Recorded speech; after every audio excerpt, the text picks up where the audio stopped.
The Dershow. Let's assume in the South in 1955, a group of white Klansmen in hoods surround a 16-year-old or 12-year-old black girl who's trying to go to class.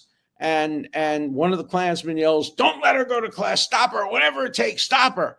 I think the Supreme Court would have said that's not protected speech. And I think a lot of reasonable civil libertarians would say that's not protected speech. Let me be very clear. That's not protected speech anywhere on the face of the earth. Nowhere. You can't name me a single country, write me a letter if you can, where that's protected speech. The United States is the only country in the world and in the history of the world that has ever protected incitement to violence that is not imminent.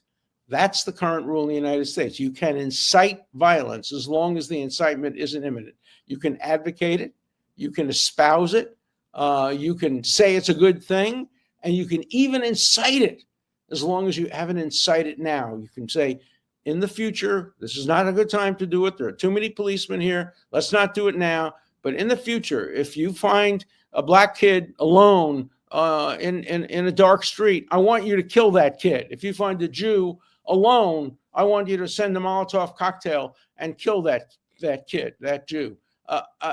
That's protected today. Should that be protected? I ask you, reasonable people could disagree about whether you want to go too far in protecting speech under the First Amendment or not far enough. But I'm here to tell you that there's going to be a change. That's my prediction. And maybe I'm not going to be around to be here when that prediction takes hold. But I guarantee you that in the next, quarter of a century, whatever the Supreme Court is, it will not allow incitement to violence, which is very likely to produce violence, even certain to produce violence, as long as that violence is not imminent. So I think the imminency requirement will be weakened by the United States Supreme Court. Good thing, bad thing, leave that to you. But here's my prediction. And, it's not a prediction I make lightly. I was on the Glenn Beck show this morning, and he was very angry, not at me, because he said, "You're not saying it's a good thing. You're just predicting it as an expert." And but he's a big advocate of free speech, as are many conservatives, more so these days in many respects than progressives. And so I think progressives will be in favor of a very broad definition of protected free speech, particularly if it protects them. They won't be as interested if it protects the bad guys. But free speech for me, but not for thee, has been with us from the beginning of time.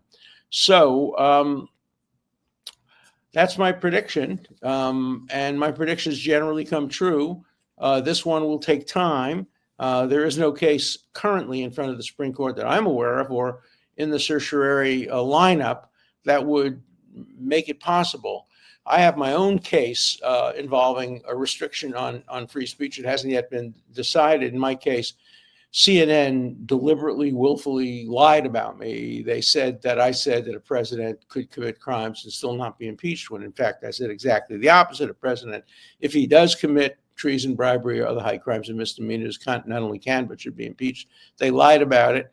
And the question in my case is whether a judge, not a jury, can determine that although they lied, their lie was not with malice. And my argument is that should be an issue for the jury, not an issue for the judge, that here there's a conflict between perhaps the First Amendment and the Seventh Amendment. The Seventh Amendment talks about issues like that being tried in front of a jury and not being tried in front of a judge. So that case is now before the 11th Circuit. It hasn't been decided. We'll see what happens there. If we lose in the 11th Circuit, we will take the case to the Supreme Court, and that may produce a restriction on or a change in current approaches toward New York Times versus Sullivan. I was one of the clerks on New York Times versus Sullivan, and New York Times versus Sullivan itself does not say that judges can make that decision. It implies it's juries that make that decision, but lower courts and other courts have since said a judge can make that decision. So that's also now pending in the courts. I think we're going to see a lot of action on what the exact meaning of freedom of speech is over the next 10 years or so.